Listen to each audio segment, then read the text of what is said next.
At si Ronde Hollis Jefferson na nga nagsabing kaya niya maglaro buong games ay pinupulikat na nga. Gusto nilang manalo at maiwasan ang Eastern dahil kung nanalo sila, NLEX sana ang makakalaban nila. Mas gusto nila makalaban ng NLEX dahil tinalo nga nila ito at tinambakan naman sila ng Eastern.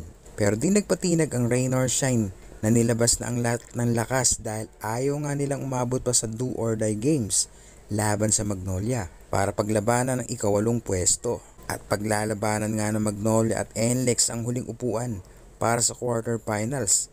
At ang mananalo ay makakalaban ng number 1 team na Northport na may twice to beat advantage. Nanalo Magnolia noong elimination round laban sa NLEX na 4 na puntos lamang.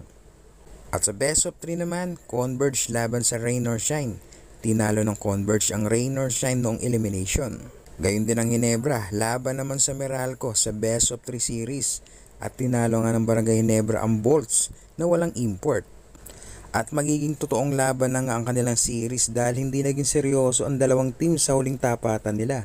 4 na team ang namaalam na at siguradong matinding balasahan ang gagawin ng management sa mga team na ito. Lalo na ang SMB na hindi sanay sa ganitong sitwasyon.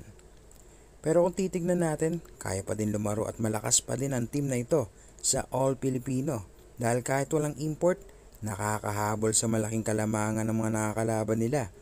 Ang dapat mabago ay ang coaching staff na sila-sila din ang nagpapalitan at pare-parehong sistema ang pinapairal. Hanggat may Junmar, number 1 contender pa din ang SMB pagdating sa Philippine Cup.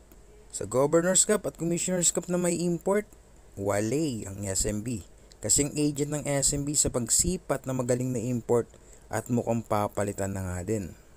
Maganda ang matchup ng mga team kaya abangan natin ang mga susunod na kabanata. Ako nga pala si Damon X. Thank you for watching.